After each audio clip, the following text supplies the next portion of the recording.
I've had a blast today. I've really enjoyed myself, and I want to share with you something that's going to be part manifesto, part experiment.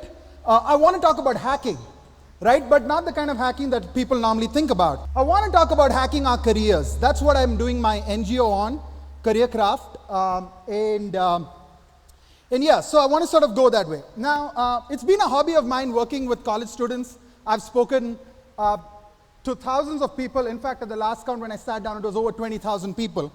And I noticed a tragedy again and again and again, and I want to start there since we're talking about the feasibility of dreams. This is the thing. You walk into a class, you ask them, how many of y'all have big dreams? And 80 or 90% will raise their hands and say, yes, we want to do something big in the next 20 years. But the reality is, if you fast forward to 20 years, most people are not anywhere close to what they thought they would be when they were in college. And this sort of leads me to a kind of a issue which I'm calling insanity, right? You're trying to do something the old way, but you want a new result. You're not going to get it, right? I want to suggest straight up, the feasibility of dreams begins with the realization that most of the stuff we're trying to do to follow our dreams is not working. Trust me, I've sat up at 3 o'clock in the morning talking to people, telling me, look, I tried hard, I went out, I followed my dream, I'm broke, nobody's taking me seriously, my parents think I'm making a fool of myself, my girlfriend thinks I need a life. So I want to talk about an alternative. Now, if you really look at where young people have had a big impact, it's really in the hacker space, right? Those Steve Jobs, Wozniak, Sabir Bhatia, the Google guys. And I want to make a point that it's not really about computers. It's about a certain way of thinking about learning, right? A certain way of thinking about getting outcomes. And I'm calling this the Hacker 2.0 revolution, which is basically, it's not about hacking code, it's about hacking skills. But let's start with the bad news. What is the bad news? Memorization-based education is dead. You can't beat Google. I hope that's obvious, right? And job markets are changing faster than before. 70% of jobs and products that exist in 2020 will not have been invented yet. You cannot train young people adequately for jobs that may come into existence only in the future. Our responsibility now is to create a culture of lifelong learning. So I'm throwing this word around hack. I want to start defining that. So a hack is a high-value outcome that's repeatable by others, and it's usually pretty simple. And I want to give you an example of a hack when we were working with employability stuff in Alchemy. So we were working with engineers typically that were not getting through because their English was bad, and we were finishing that last bit. And a lot of them were getting rejected because of confidence. After you hear it 30 times, you really were bothered about this because this was a big issue. And we would talk to HRs and we'd ask them, why are you rejecting these guys? They say, well, they're not confident. So we actually sat down in interviews and we looked at the guys that are getting through and the guys that are not. And we started saying, what's common to the guys that are getting through? What is the hack for confidence, right? And what we started noticing was 3 patterns. And with iteration, this became more and more clear that it was true. So first one was the guys that were getting through looked at the interviewer in the eye.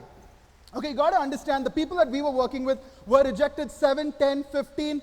We have even placed people that were rejected 33 times. Okay, so these were guys with low confidence. Look them in the eye. The next part was high energy. You had to speak in a high energy.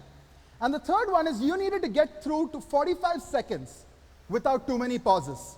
Now think about what this does to somebody who's been repeatedly rejected, right? It's just 3 things. I'm not going to reject you because of confidence. I am going to tell you, look them in the eye, speak with high energy, and if you spoke for 30 seconds without stopping, you've got 15 seconds more to go. Imagine what that does to somebody who's been told he's a loser time and time again. It burns me when I hear this kind of stuff. And this is why we need hackers. It's not about code. This is about finding solutions to pressing problems that we face. Beginning of this year, I actually had, so how I pay the bills is I consult with large companies and entrepreneurs, and I had a tearaway year. Over 18 crores in results last year. In innovation projects, and I decided I should stop and do something that I always wanted to do, which was retire. So I was in Thailand, and a question started asking me, what next, right? I like the thought that you said, killing your darling, right? Which is basically realizing that if you're successful, the danger is to believe everybody else to ask you to settle down. I remember a long time ago, my father's in the audience, and this is actually a very special moment for me. Where my father, I remember very young, I made a bunch of mistakes after Stevens. And I had a job with the Queen of England, I had a job in Germany, and I decided to, and a job in the US. Left all of that and came back to India.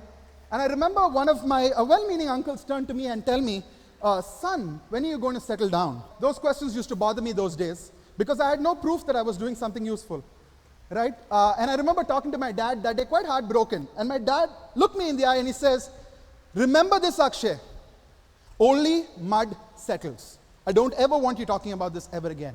You know, and that's my message to you. If you're going to take the unconventional path, don't settle, right? And don't listen to them, right? You have to fight for what you believe in. All right, so some reflections. Coming back from the holiday, I decided I was going to do two things.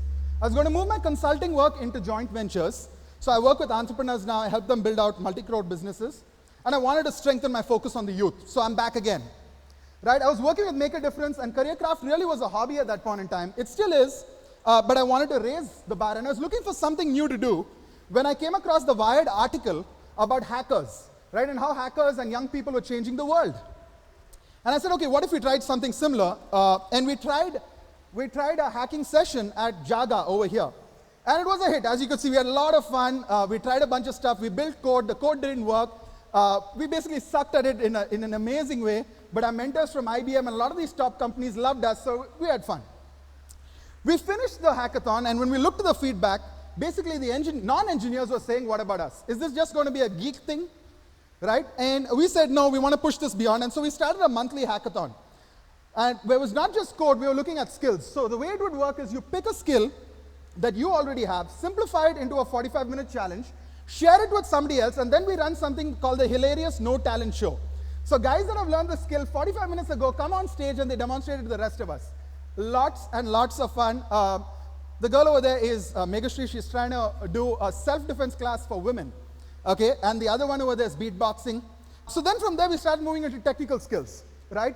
Just started this, we started extreme affordability projects. That right there in the middle is a photograph of a projector that cost 700 rupees against 25,000 rupees. It took us 3 weeks to build, and we've built that. The other thing is we plugged into Coursera. Students in the room, please plug into Coursera. Fantastic reading material. Gamification, interesting stuff.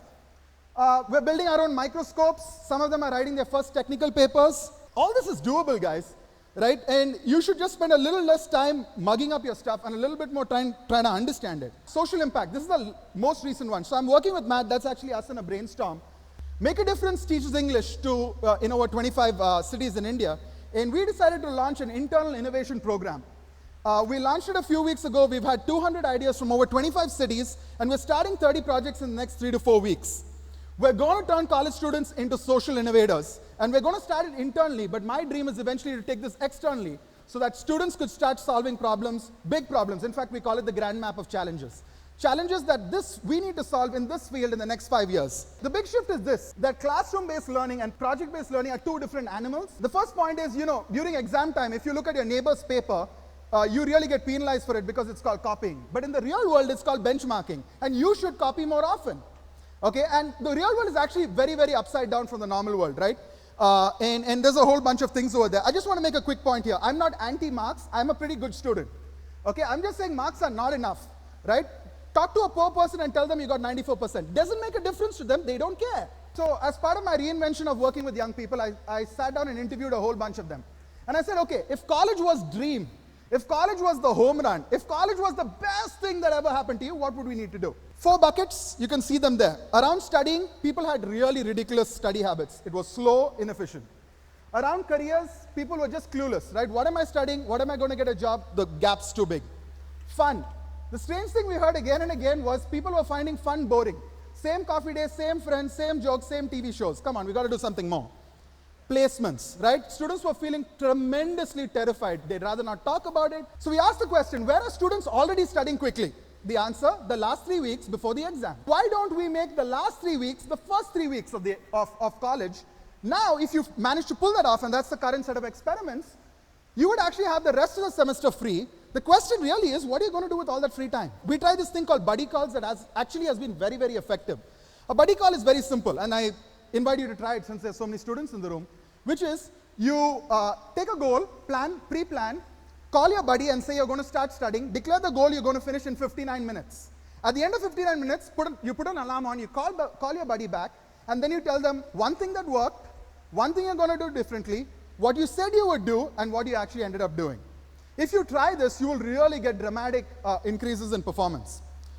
The other hack around quality is a very simple one. It's well known. People that teach their stuff know their stuff, so we have something called study parties. So sometimes study parties even happen on the phone, right? So we use phone, we use WhatsApp, we use a whole bunch of other stuff. Okay, this is the guy that blew away my mind around studying. This is a guy called Scott Young. That's his website. Not an engineer. He basically finished the MIT 4-year curriculum in 12 months. Okay, 12 months. And there is no excuse for us to spend 4 years studying stuff, right? We got to be solving practical problems in the world. And in fact, it's actually another privilege of mine that after 10 years, my brother happens to be in the NGO that I founded. So he called up his teacher actually last week, St. Joseph, right over here. And the teacher was blown away. He said, what's wrong with you? It's holidays. Why are you calling me about the semester and trying to finish off your curriculum? But I want to make that the new normal. Okay, we're going to finish our studies. We're going to get good at it. There is no excuse for not getting good at our studies, but that is just base level. Around careers, we've got a mentoring session around our monthly hackathons now, 3 to 5. If you would like to hang out in an environment like this and you're working, come and hang out with us. We're trying a whole bunch of stuff. If you want to do stuff that you've always wanted to hack, okay, around fun, rethinking fun.